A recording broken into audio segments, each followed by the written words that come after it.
Now we will see new chapter staffing. नियुक्तिकरण नया चैप्टर है, हम स्टार्ट करने जा रहे हैं।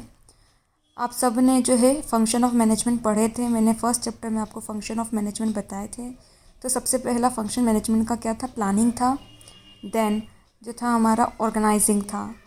प्लानिंग के बाद ऑर्गेनाइजिंग जो है उसमें ऑर्गेनाइजेशन स्ट्रक्चर बनाया जाता था। जो भी अभी हमने फर्स्ट जो प्रीवियस चैप्टर है उसमें देखा, ऑर्गेनाइजेशन स्ट्रक्चर में डिसाइड किया जाता था कि क्या क्या एक्टिविटीज़ करनी है और उस हिसाब से सारी एक्टिविटीज़ जो एक जैसे नेचर की होती थी उसका एक ग्रुप और डिपार्टमेंट बना लिया जाता था। और फिर हर डिपार्टमेंट में एक जैसी एक्टिविटीज़ के जो भी काम रहते थे वो अलग अलग पर्सन के लिए अलग अलग पोस्ट के हिसाब से अलोकेट कर दिए जाते थे, अथॉरिटी और रिस्पॉन्सिबिलिटी के साथ। बट आपने पोस्ट बना ली, आपने पद बना लिए, ठीक है, आपने एक्टिविटीज़ के हिसाब से पोस्ट डिसाइड कर ली, बट उस पोस्ट पे आपको क्या करना होगा? लोगों को अपॉइंट भी करना होगा। लोगों की आवश्यकता भी आपको पड़ेगी। अगर पोस्ट खाली पड़ी रहेगी तो कोई काम नहीं होगा। उस पोस्ट को भरना और फिल करना भी क्या होता है? ज़रूरी होता है। तो स्टाफिंग जो है वो नेक्स्ट फंक्शन है जो इस पोस्ट को फिल करने का काम करता है। Staffing has been described as the manager function of filling, keeping fill the position in the organisation structure. ठीक है, मतलब स्टाफिंग एक ऐसा मैनेजर फंक्शन है जो क्या करता है, जो डिफरेंट पोस्ट और पोजीशन है एक ऑर्गेनाइजेशन स्ट्रक्चर के अंदर उसको फिल करने का काम करता है, भरने का काम करता है।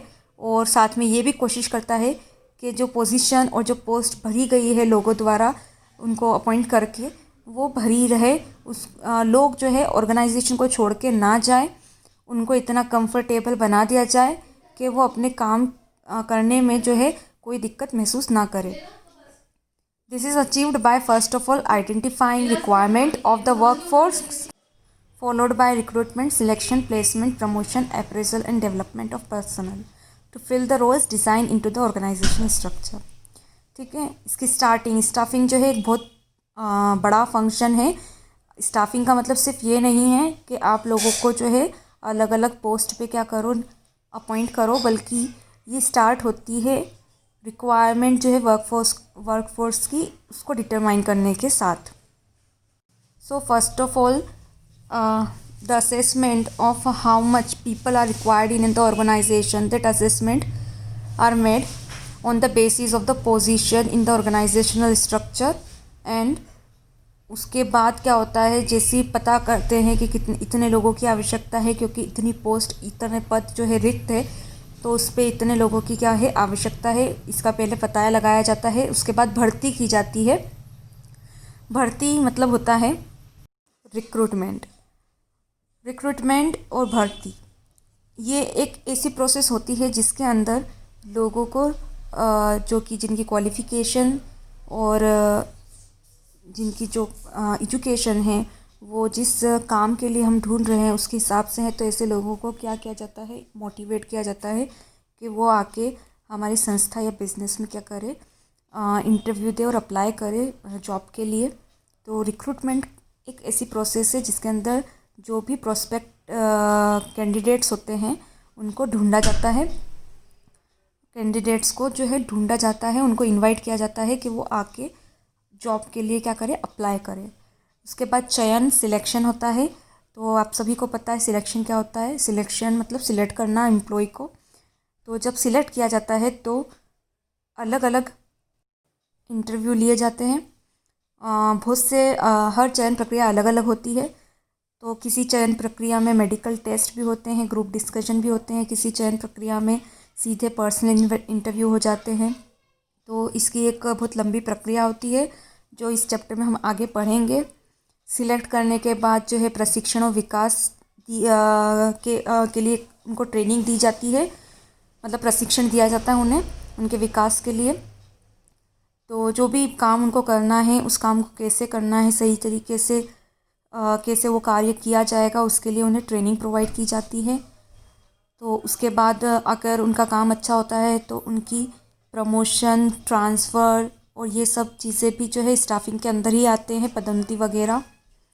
ठीक है, और किसी कार्य के मान लीजिए कि कोई काम करते करते किसी भी मजदूर का या वर्कर का जो है कोई नुकसान हो जाता है या उसको कोई क्षति हो जाती है, लग जाती है, या वो बीमार हो जाता है तो उसके लिए कंपनसेशन जो है वो एंटरप्राइज़ को देना पड़ता है। तो कितना कंपनसेशन किन किन हालातों में किस किस कर्मचारी को देना होगा, ये सब का निर्धारण भी किसके अंदर होता है, नियुक्तिकरण के अंदर होता है।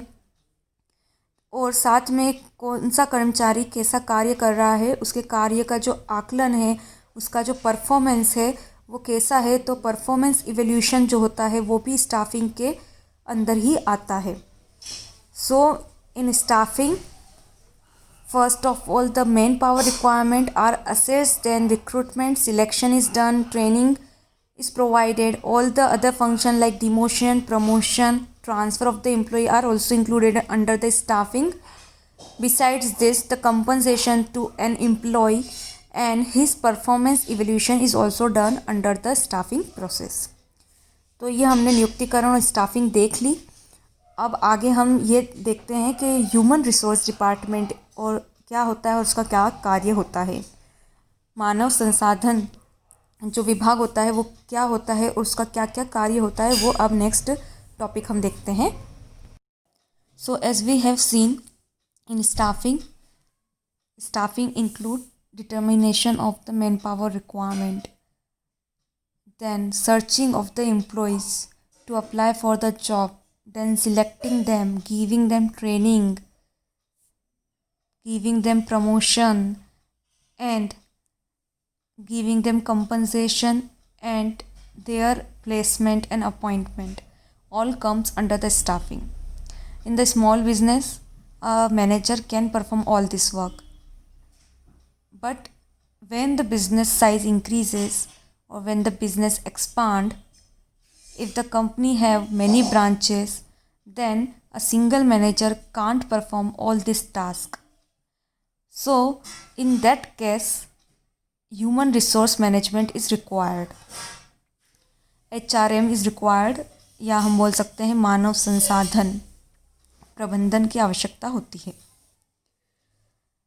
HRM जो है एक बहुत बड़ी टर्म है। Staffing is a broad function which is now included in the HRM. अब जो है स्टाफिंग नियुक्तिकरण जो है आपका मानव संसाधन प्रबंधन के अंतर्गत आने लगा है।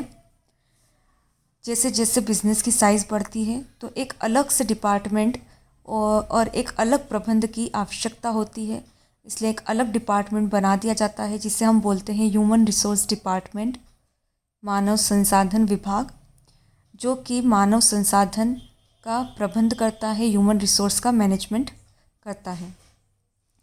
नाउ वो ह्यूमन रिसोर्स का कंप्लीट मैनेजमेंट करता है।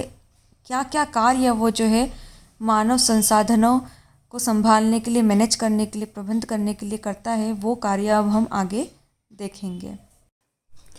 तो इस चार्ट को आप देख सकते हैं। इस चार्ट में जो है ह्यूमन रिसोर्स डिपार्टमेंट के और ह्यूमन रिसोर्स मैनेजमेंट के जो है सारे फंक्शन हैं, आप देख सकते हैं। फर्स्ट रिक्रूटमेंट मैनेजमेंट है, मतलब भर्ती प्रबंध।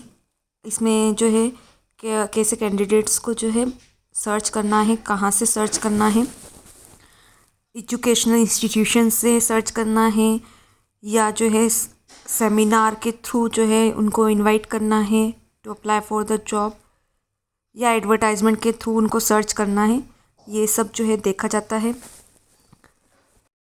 एब्सेंस मैनेजमेंट है। एब्सेंस मैनेजमेंट कौन सा एम्प्लॉय कितने टाइम एब्सेंट है, किस टाइप की जो है उसकी एब्सेंस है, मेडिकल एब्सेंस है या कैजुअल उसकी लीव है, इन सब का मैनेजमेंट भी क्या होगा आपका जो है ह्यूमन रिसोर्स डिपार्टमेंट देखेगा। देन शिफ्ट मैनेजमेंट देखता है। ह्यूमन रिसोर्स मैनेजमेंट का ही काम है ये, to also look after the shift management.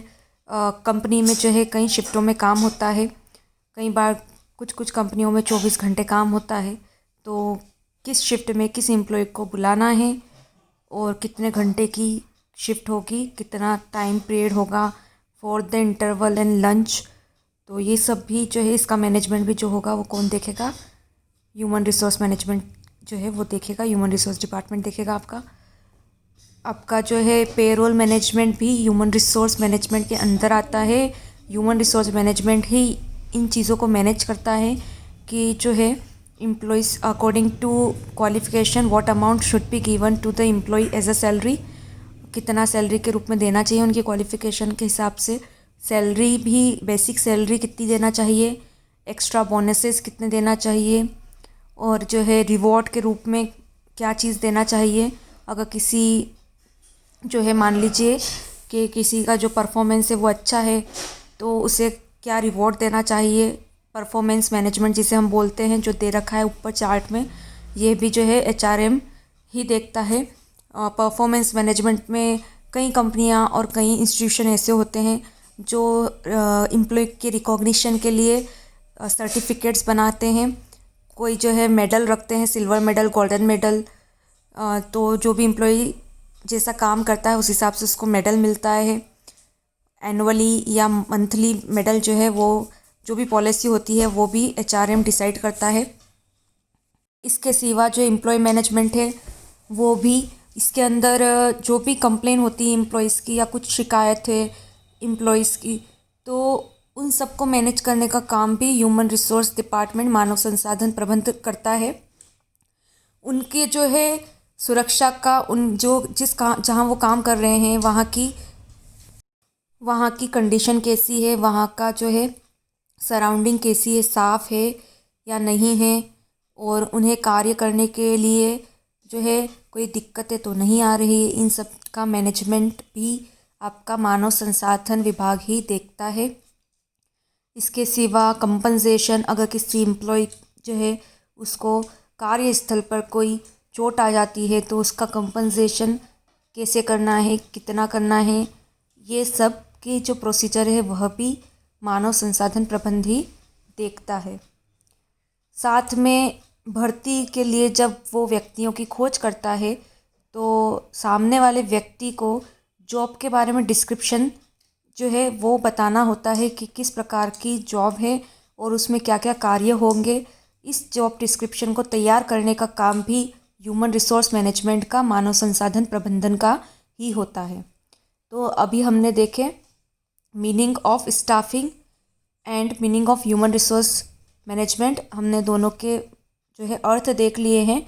और आपको ध्यान रखना है कि नियुक्तिकरण जो है अब मानव संसाधन प्रबंधन का जो है एक अंग कहलाता है, एक पार्ट कहलाता है, क्योंकि बड़े बड़े बिजनेस में मानव संसाधन प्रबंधन के अंदर ही नियुक्तिकरण के सारे कार्य किए जाते हैं।